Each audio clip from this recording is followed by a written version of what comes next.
Before we start Verilog data type, let me ask you one simple question. When we write Verilog code, are we writing a software or are we describing a real hardware?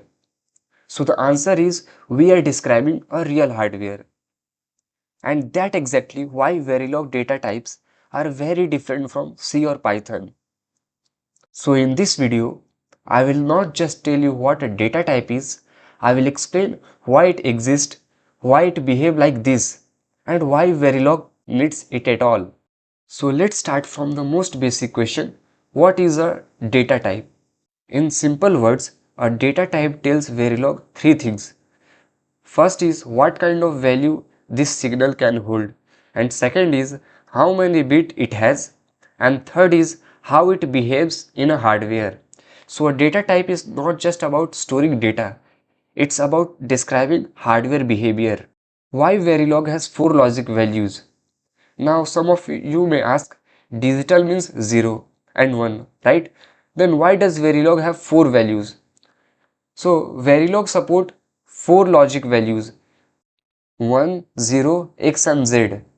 0 here means logic 0 and 1 here means logic 1, which is used for true condition, and 0 is used for false condition. Now Verilog introduced two more things, which is x and z. X is used for unknown values and z is used for high impedance. Now the interesting part is x and z. So let's discuss about this. So why we have introduced here X? Because when real hardware power on, when we switch on the real hardware, register don't magically become 0. It doesn't automatically become 0. Their value is unknown. We don't know its value. So Verilog honestly show that unknown condition using X. And why we have introduced here Z? Z means high impedance. It means that wire is not driven by anyone. We have not given any value to transfer from one block to another. Think of a shared bus.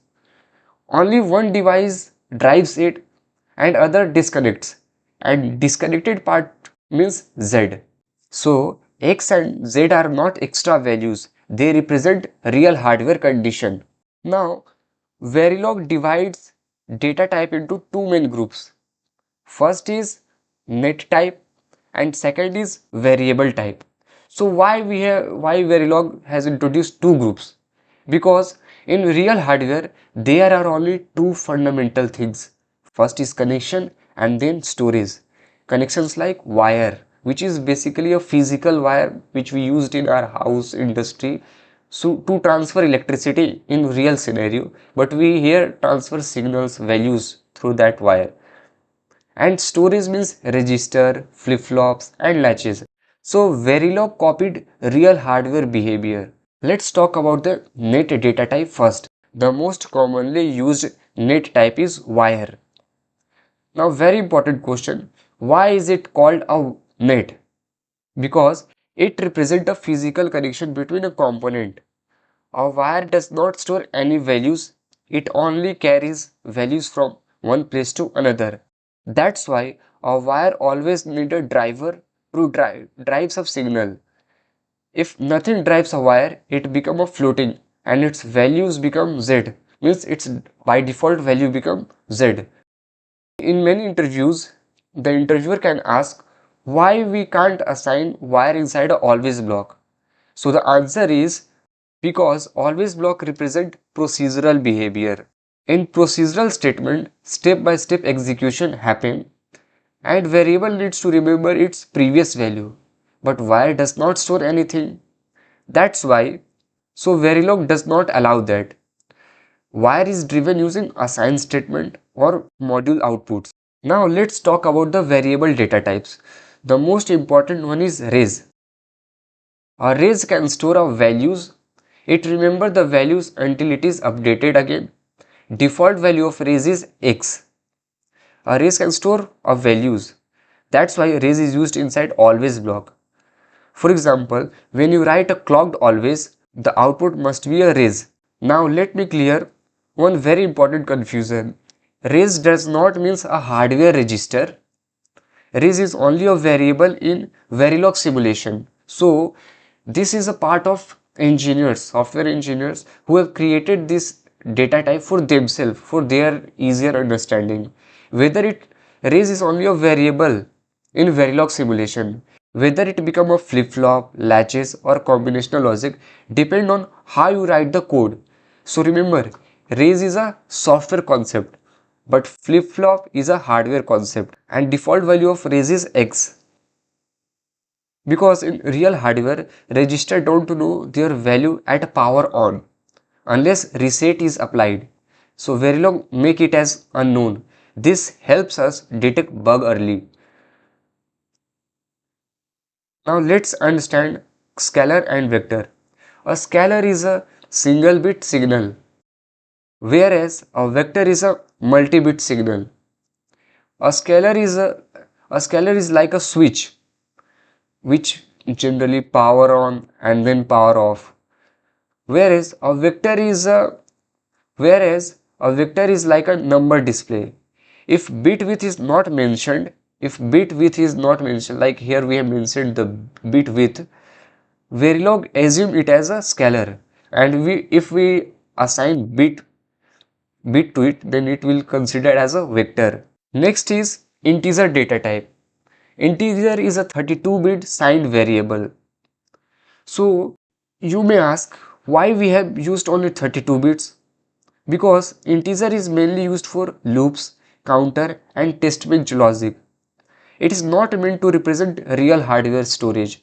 That's why integer is generally non-synthesizable. So what is non-synthesizable? Non-synthesizable is which cannot be further implemented in a hardware. It is generally used by the software engineers. The integer are general purpose 32-bit signed register data types. They are declared by the integer keyword. So whenever we try to declare integer data types, so we have to write integer and then variable name.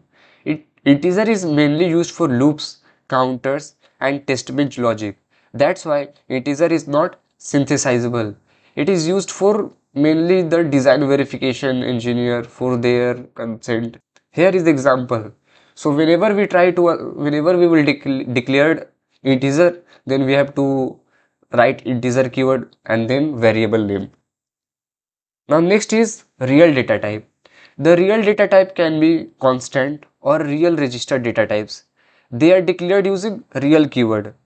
Real can store decimal values like 3.14, like we have given here in example.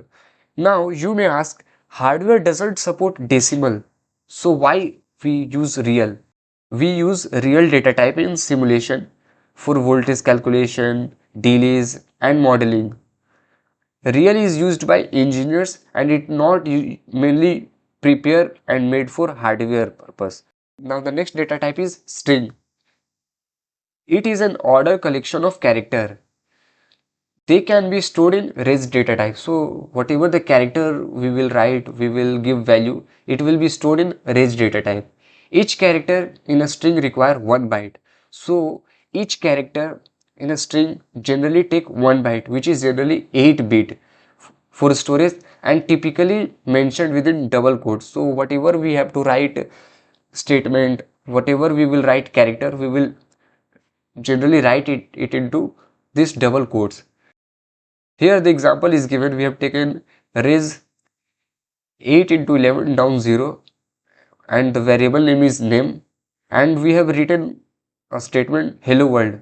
So each letter like HELLO, this is 5 and this world is 5 and one space. So total 11 character is here and each character take 8 bit. So that's why we have used here 8 into 11. So 11 character is there and each character takes 8 bit. So that's how the string is generally declared. Now the next data type is arrays and memories. Verilog allows arrays of res, time, integer and vector register data type. It allows only one dimensional because old Verilog have had some limitation. Arrays are like rows of locker. Each locker store one values. Now the next is memories. Verilog provide a facility to model register memories like ROM or RAM. Memory is just an array of register. Each element is called word.